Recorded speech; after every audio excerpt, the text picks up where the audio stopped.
Would you like me to sort your delivery? You are generous as you are divine, oh booty queens and booty queens. I don't give a damn what you're entitled to. So if you don't like it, you can take back your food and your castle and right off. You should treat Pips with more respect. Welcome to Mystery Pony Fiction, hosted by the Mystery Fluttershy fan. Divine Flight by Admiral Producer.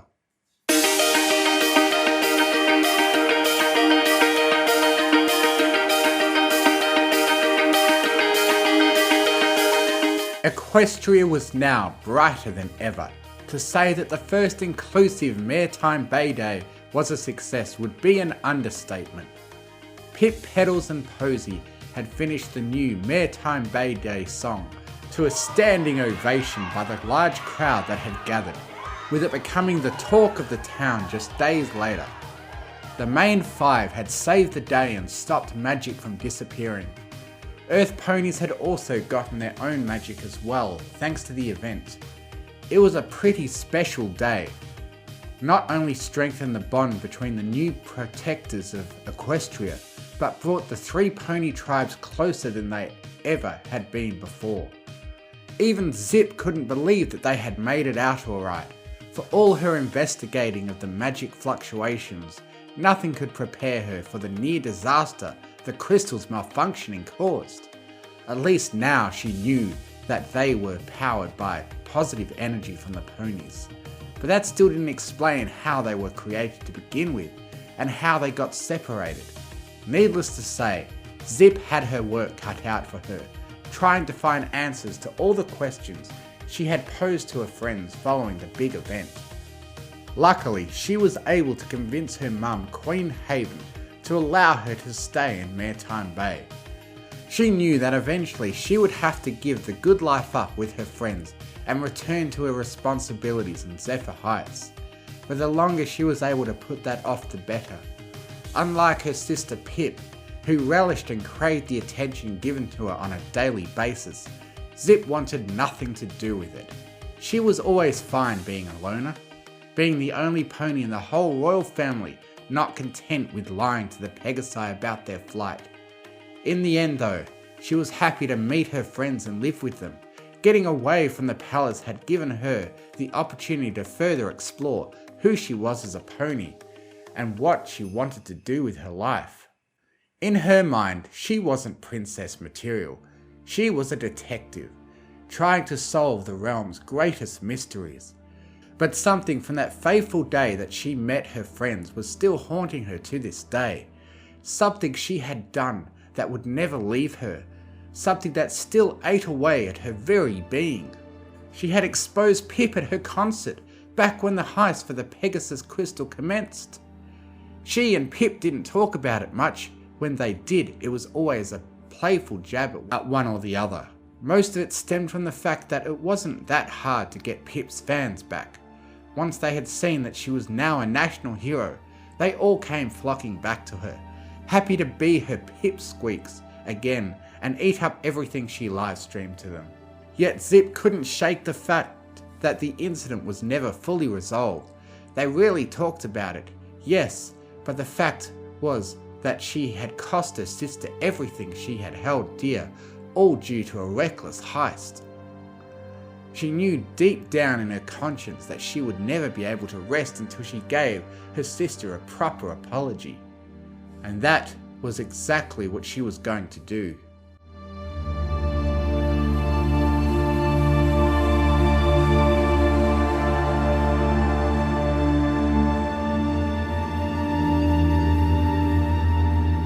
It all started when she was helping some Pegasi foals with their flying lessons.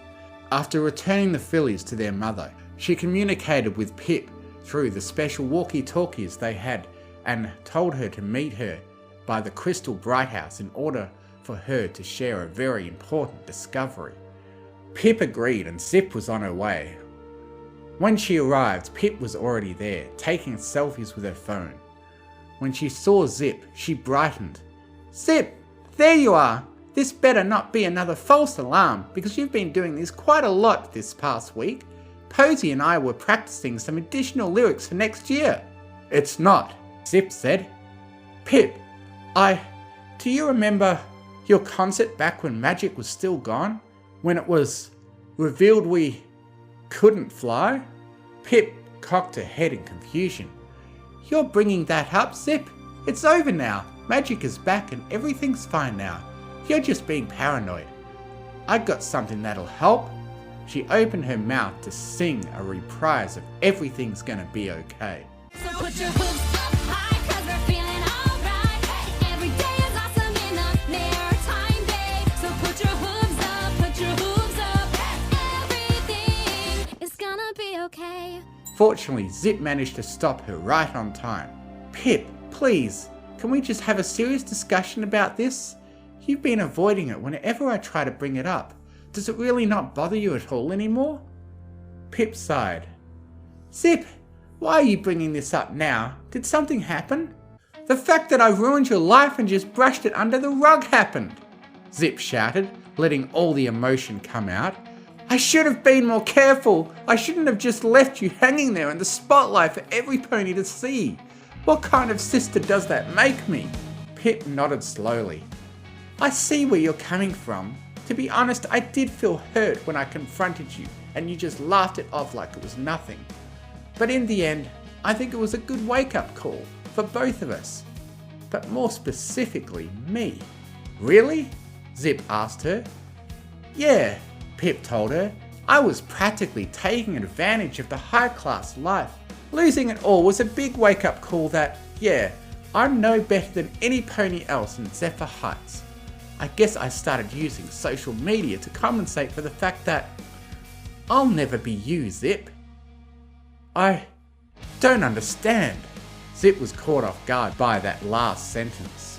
I mean, you're destined to be queen someday whether you want to or not, explained Pip sadly.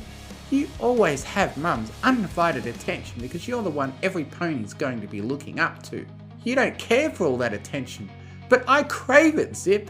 That's why I started becoming a social media star, because that way I could feel like I was as important as you.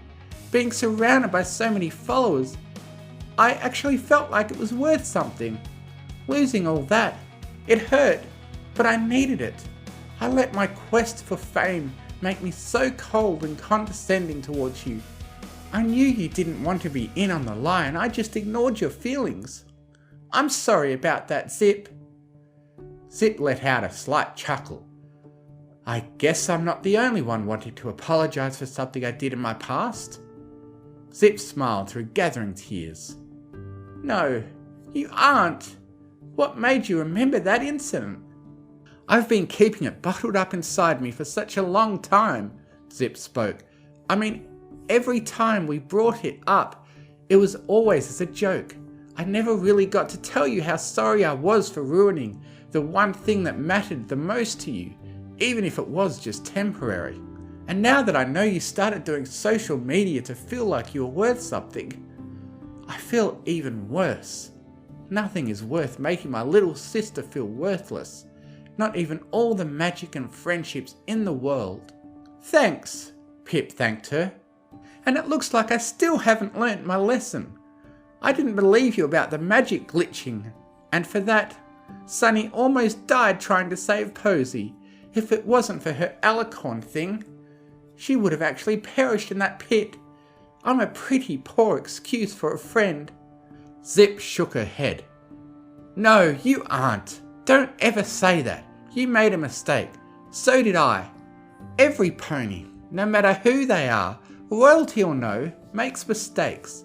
No pony is perfect. You did what you had to do and saw it through without exemption. You may not be destined to be queen, but you're still extremely important to me. And as long as I think you're the most important pony in the entire universe, who cares what every pony else thinks, right? Pip wiped her tears. Thanks, Zipp, about what you said, about social media being the one thing that matters the most to me. It matters a whole lot, but nothing can ever replace sisterhood. You'll always be the pony I love the most out of everyone. Always. And I love you the most out of everyone too, Zipp replied, wiping her own tears away. Let's start over, sis. Let's work together to build a brighter future for every pony in Equestria. And if you want to talk about something, go ahead and do so. I know I will. We'll always be there for each other no matter what. I promise.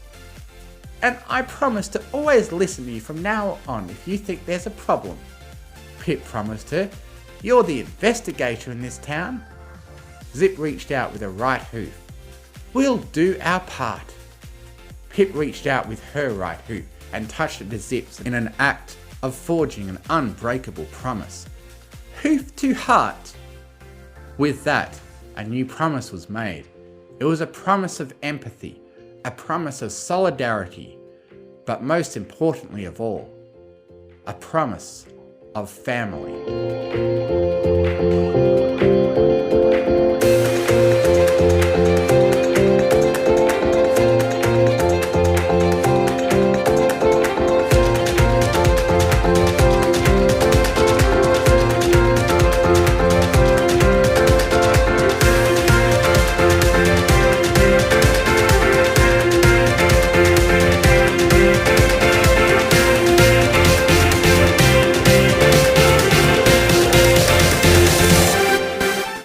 Thank you for listening. If you enjoyed what you heard, please consider joining my Patreon, patreon.com/TMFF, to get early access to audiobooks and to be able to request I do a reading of what you want, provided the author approves. Thank you to Artlist.io for providing the massive music and sound effect library that I have to work with. And most of all, thank you to the bronies who write the amazing stories that inspire me to make these. Fluttershy and Izzy are best ponies.